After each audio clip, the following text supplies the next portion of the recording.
Let's do it.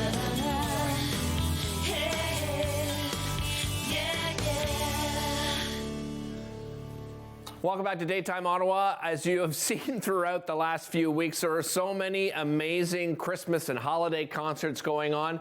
And this next one is probably one of the most unique you'll find. And it's so exciting. It's so much fun.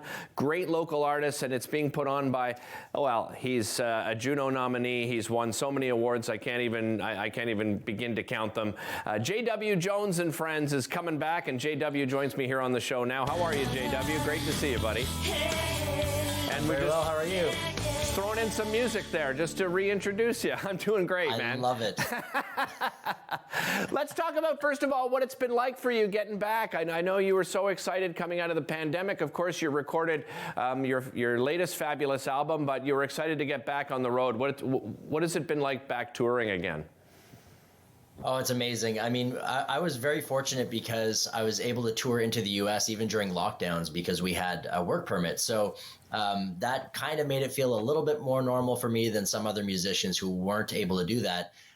But for example, this last fall, I did a 5-week tour with Horojo Trio across North America, down through BC, Alberta, BC, California, Vegas, Texas, all kinds of stuff. And it was incredible. So it's just great to be back out and feeling like things are getting more and more normal each month. You know? Yeah, exactly. Well, this particular concert, JW Jones and Friends, you've been putting it on for a while. Give us a little history and how you brought all these fabulous performers together. Yeah, so this started out directly with Centerpoint. We had been talking for a couple of years, actually, before we actually made this happen. And initially, it was going to be a home for the holidays kind of vibe, where we had local artists that may not live in Ottawa, but were coming home for the holidays to be with their families.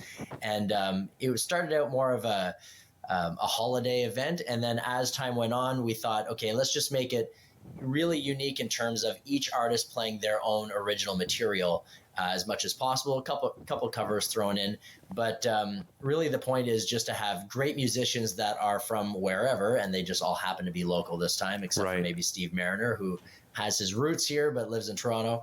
And now everyone's just playing, great music, and we want to feature each of these guests because they're incredible, and my band backs them up. Very nice. So let's go through the lineup. Who have you got this year? Well, I mentioned Steve Mariner, and I'm really excited about working with him again. We started out together many years ago. He was in my band very early on when he was 15 years old and I was 19 years old. Oh, wow. So we have quite the history together. Of course, you know him from Monkey Junk and his own solo records and touring with Colin James. We've got Tyler Keeley on keys and vocals, and Tyler's an incredible original artist. He's got some wicked material that I'm so excited to perform on. And he was in my band at one point too, back in 2001 when Steve was in the band. And I remember going to Toronto to be on breakfast television with Tyler in the band, and it was a great time. And then the third one is Almir Jules, who is an artist that I connected with during the pandemic. And he's a singer-songwriter, plays guitar, beautiful voice. It's more pop music, but it's still got its roots in blues, to the point where he had me play guitar on some of his tracks. So we met on Instagram, the old-fashioned way. Right, and, of course. and he's awesome. And then just today, unfortunately, we found out that Dee Dee Butters will not be able to join us on the show because she's not feeling up to it. So so that's unfortunate. So there will be 3 of us. Unfortunately, it's an all-male show now. What are you going to do? A bunch of dudes playing music. But it's still going to be incredible. Yeah, a bunch of cool dudes, right? Well, we're dudes for sure. Yeah. Now you're all cool. Come on now. I mentioned, of course, you were able to do some touring even during some of the lockdowns, but you also took advantage and you recorded Sonic Departures. Tell me about how that came about, that your most recent album. And I know you're working on another. We'll get to that in just a moment. Yeah, so Sonic Departures was initially it was just going to be a couple of big band tunes that were going to be an EP or something like that. And then when Eric Eggleston and I started digging into the files, we were like, wow, you know what? Let's make this a full record. So it's a big band album with a 13-piece horn section, 17-piece band. It's called Sonic Departures. It's got some reinvented original songs of mine, some of which I wrote with Dick Cooper from the Cooper Brothers. And we reinvented them with horn section, so it was really an interesting take on those. And like you said, now I'm working on a new record that's coming out next year. Yeah, tell me about that. What have you been working on? You're working with some pretty talented people too. Yeah, it's incredible. So I met Gordie Johnson again on Instagram. What's with me meeting people on Instagram? Anyway, initially, and then when I was traveling through Texas, he said, come over to my house, let's go out for lunch and blah, blah, blah. So we hit it off right away. I saw his studio, and then it kind of meeting him and seeing the way he does things really inspired me, because he's all about creating new music and just doing that. You know, he's not a guy that's concerned about record sales or awards or this or that. All he wants to do is create new music, and that really inspired me. So I thought, hey, that would be cool to work with him. So we took some tunes that I wrote with Dick, and I also wrote some tunes with him.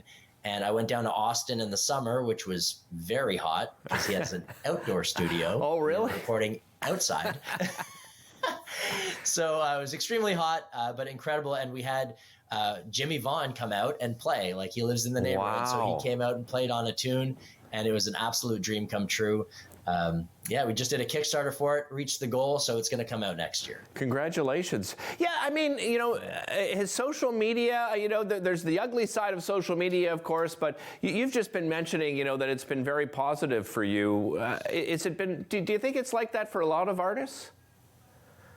I think it's what you make of it, honestly. I mean, I was reaching out to people. You know, when I saw Almir play, it was because Sean Sisk had done some photos with him. So I was like, who's this guy looking so cool in a suit? And he's from Ottawa. I want to know more about him. So I looked him up and then heard his music and said, hey, if you ever want to do something, then let's do that. And same with Gordie, you know, I reached out to him because he was making videos with various musicians. I said, hey, we should do one of those things. And so, you know, it's all about networking, really. And that's what I tell younger musicians is you have to reach out. You have to put yourself out there in order to create these friendships. And now, you know, I just went to see Big Sugar last week and a few nights ago, and it was incredible. And now, you know, you've got a new friend out of it, all because of Instagram. So what can you say? Yeah, exactly. Really appreciate your time, JW. Always great to see you. Looking forward to the new album. We'll have you back on then. Again, a reminder, that's this Thursday, December the 15th, Meridian Theaters at Centerpoint. Still some tickets available, so get online and get them right now.